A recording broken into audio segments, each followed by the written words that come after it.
کائنات کی جان ہے، ان کی شان میں کوئی گستاخی کر کے چلا جائے، ایک مومن بندہ کھڑے ہو کے سنتا رہے، یہ کیسی مسلمانیت ہے ہماری دوستوں؟ ہم کیسے نام کے مسلمان رہ گئے؟ ہم دنیا کے تو سارے کام کر رہے ہیں، ہم ہر کچھ کرنے کے لیے تیار ہیں، ہم صحابہ کرام کی ناموس کے لیے، نبی پاک صلی اللہ علیہ وسلم کی عظمت کے لیے ہم اپنے گھر چھوڑنے کے لیے تیار نہیں ہیں۔ کیسے تیار ہوں گے دوستوں جب ہم 5 نمازیں پڑھنے کے لیے تیار نہیں ہیں، ہم اللہ اس کے رسول کی ذکر میں مجلس میں آنے کے لیے تیار نہیں ہیں، تو ہم ایسے بڑے بڑے کام میں کیسے حاضر ہو سکتے ہیں؟ آج فکر کرنی ہے دوستوں کہ ہم نے اگر اس کام میں حصہ لیا اور ہم شامل ہو گئے، خدا کی قسم اللہ تعالیٰ ہمارا نام تجویز کر دیں گے، فرشتے ہمارا نام لکھ لیں گے، اور قیامت میں اللہ تعالیٰ جب پوچھے گا تو اس ذکر کی برکت سے جس مجلس میں آج ہم بیٹھے ہیں، ہو سکتا ہے اس مجلس کی برکت سے اللہ تعالیٰ ہماری معافی کر کے ہمیں جنت میں ڈال دے۔ یہ بہت عظیم کام ہے۔ جیسے میں نے آپ سے عرض کی 1200 صحابہ کرام نے اپنی جانوں کا نذرانہ پیش کیا، انہوں نے رسول صلی اللہ علیہ وسلم کے مشن کو سمجھا تھا۔ آج ہم نے مشن کو سمجھا ہوا نہیں ہے، ہم گھر کے کام کر رہے ہیں، ہم کام پہ بھی جا رہے ہیں، ہم سارے کام کر رہے ہیں، اور اس کے علاوہ کوئی ویڈیو وائرل ہو رہی ہے سوشل میڈیا پہ، آپ نے دیکھا نہیں ہے، ہر بندہ اس کے بارے میں بات کر رہا ہے۔ ابھی لیٹسٹ ویڈیو جو نتاشا نامی ایک لڑکی نے 5 لوگوں کو قتل کر دیا، ابھی لیٹسٹ سے پورا کراچی، پورا پاکستان، پورا ورلڈ اس کے بارے میں بات کر رہا ہے۔ آپ نے دیکھا اس سے پہلے ڈاکٹر جو ایک انڈیا میں تھی، ان کا ایک ریپ ہوا، اس کے بارے میں پوری دنیا میں مشہور ہو رہا ہے۔ خاتم النبیین حضرت محمد مصطفیٰ صلی اللہ علیہ وسلم جن کے لیے کائنات بنائی گئی، یار ہم ان کے لیے نام لینے والے ہی نہیں ہیں، ہم ان کے بارے میں بات کرنے والے نہیں ہیں۔ میں نے کسی ایک دوستوں سے بھی یہ بات نہیں سنی کہ یار خاتم النبیین حضرت محمد مصطفیٰ صلی اللہ علیہ وسلم کی شان کو کم کیا جا رہا ہے، قادیانی ان کے بارے میں بات کر رہے ہیں۔ آج بہت کم لوگ ہیں، چند لوگ ہیں جن کو آپ انگلیوں پہ گن سکتے ہیں، ہر بندہ اپنے کام میں بزی ہوا۔ یار ہماری نظر میں نبی پاک صلی اللہ علیہ وسلم کی اہمیت نہیں ہے، ہماری محبت کم ہو چکی ہے، ہم دنیا کے سارے کام کر رہے ہیں لیکن اس کام کے لیے ہمارے پاس وقت نہیں ہے، اور جنہوں نے اس کام کے لیے وقت دیا نا، خدا کی قسم ان کی شان اللہ تعالیٰ نے بڑھا دی۔ کیسے بڑھائی؟ آپ دیکھیں کہ ایک ڈاکو تھا کہ جس کے بارے میں آتا ہے، بڑا مشہور نامی گرامی ڈاکو تھا، اس کے بارے میں آتا ہے کہ وہ اپنی جگہ پہ رہتا، لوگوں کے مال لوٹتا، زندگی بہت اچھی خاصی گزر رہی۔ ایک عالم دین کو اسی جگہ پہ کچھ لوگوں نے دعوت دی، نورا ڈاکو نام تھا اس کا، اس کو دعوت دی، مولانا صاحب کو آئیں آپ کہ ادھر تقریر کریں، یہاں قادیانیوں کا جمع غفیر ہے، وہ ہمیں دین کی تبلیغ و اشاعت کرنے کے لیے روکتے ہیں، آپ یہاں پر آئیں تاکہ لوگوں کی اصلاح کریں، لوگ جو گمراہ ہو رہے ہیں، جو ان کی طرف جا رہے ہیں، وہ دوبارہ دین اسلام قبول کر لیں۔ اب جیسے ہی مولانا صاحب تک یہ بات پہنچی، آپ بھی اللہ والے تھے، آ گئے ان کی بات سن کے، اپنا کرایہ لگا کے ٹانگے پہ بیٹھ کے، پرانے دور کی بات ہے، وہاں پہنچتے ہیں۔ جب پہنچتے ہیں وہاں پر تو اب کیفیت یہ تھی، جب ان لوگوں قادیانیوں کو یہ پتا چلا کہ یہاں پر دین اسلام حضرت محمد مصطفیٰ صلی اللہ علیہ وسلم کے نام لینے والے کوئی کانفرنس کرا رہے ہیں، کوئی تبلیغ کر رہے ہیں، کوئی بات پہنچانا چاہتے ہیں، تو ان کے پاس آ کے ان کو ڈرانا دھمکانا شروع کر دیا کہ آپ یہ کام نہیں کر سکتے یہاں پر، ورنہ ہم آپ کو سختی سے پیش آئیں گے۔ کچھ چند لوگ تھے مسلمان، وہ پریشان ہو گئے۔ جب مولانا صاحب اپنا سفر کر کے اس علاقے میں پہنچے کہ جہاں پر آپ کو واضح نصیحت کرنی تھی، تقریر کرنی تھی، اللہ کا پیغام پہنچانا تھا،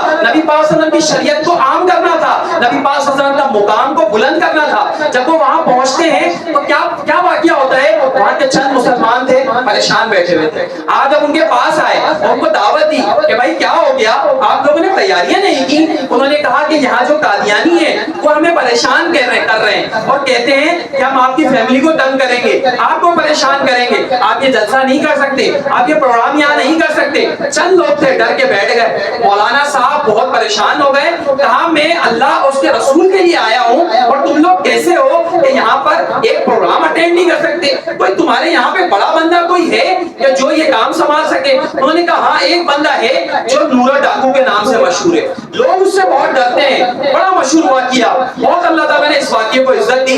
جب اس بندے کے پاس وہ مولانا صاحب تن و تنہا اکیلے پہنچتے ہیں، اس کے ساتھی جو ہوتے ہیں وہ کہتے ہیں مولانا صاحب آپ کہاں جا رہے ہو؟ آپ نے کہا مجھے بہت امپورٹنٹ بات آپ کے بڑے سے بات کرنی ہے، اگر آپ مجھے اجازت دے دو تو میں اس سے 2 باتیں کر لوں۔ آپ جو ان کے ساتھی تھے وہ نورا ڈاکو کے پاس اس کو لے کے گئے۔ جب نورا ڈاکو کے پاس گئے آپ تشریف فرما ہوئے، محبت پیار دکھایا نورا ڈاکو نے اور پوچھا آپ کس وجہ سے آئے؟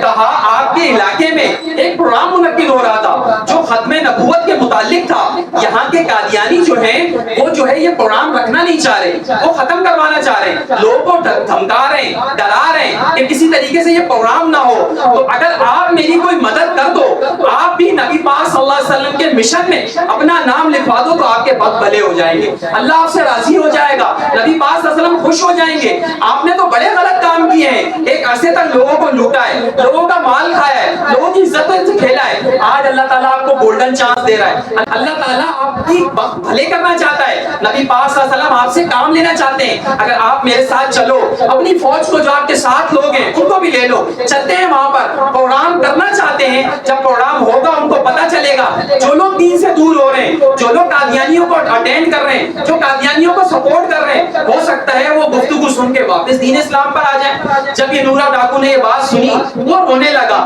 وہ کہنے لگا ایک عرصے تک میں گناہ کرتا رہا, لوگوں کا مال لوٹتا رہا, قسمت دیکھو کہ میری کہ اللہ تعالیٰ نے مجھے کس کام کے لیے منتخب فرما دیا. آپ کے ساتھ وہ نورا ڈاکو چلتا ہے, اس جگہ پر پہنچتا ہے جہاں پروگرام منعقد ہونا تھا.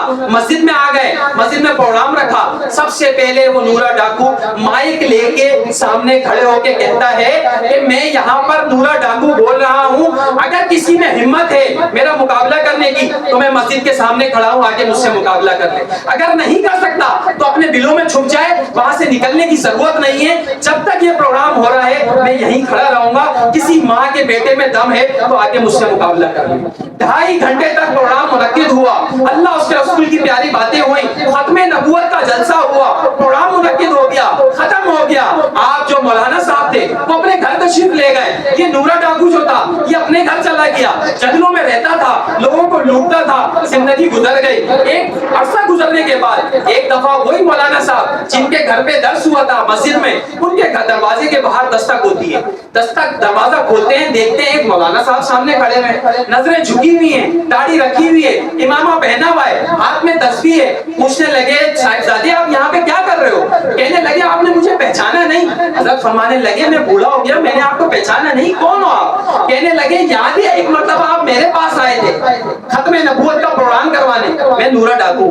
اللہ تعالیٰ نے میرے وقت بھلے کر دیے, اللہ تعالیٰ نے کرم فرما دیا, نبی پاک صلی اللہ علیہ وسلم کی مجھے زیارت ہو گئی.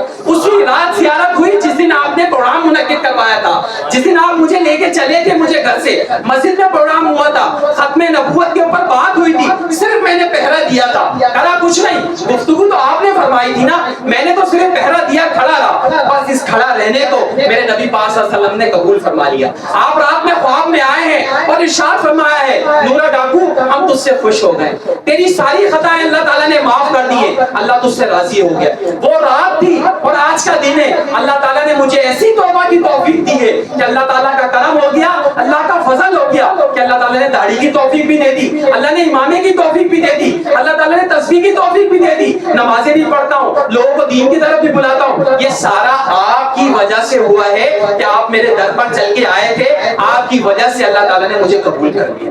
جنہوں نے نبی پاک صلی اللہ علیہ وسلم کے در اقدس پر حاضر ہوئے, ان کی صحبت کو اپنایا, ان کی باتوں کو لوگوں تک پہنچایا, خدا کی قسم اللہ تعالیٰ نے ان کے نام دنیا میں بھی قائم کیے, اللہ ان کی شان آخرت میں بھی بڑھائے گا. اور یہ ایسا کام ہے ختم نبوت کا, خدا کی قسم جو یہ کرتا جائے گا نا اس کی زندگی بھی بھلی ہوتی جائے گی, اس کا گھر بھی سنورتا جائے گا, اس کے دل میں نیکی کی محبت بھی پیدا ہونا شروع ہو جائے گی, اور آخرت میں اسے اللہ تعالیٰ کامیاب فرما کے جنت کے اعلیٰ مقام پر فائز پہنچائے گا. کیوں؟ کیونکہ بات ہے نبی پاک صلی اللہ علیہ وسلم جو جانے کائنات ہے.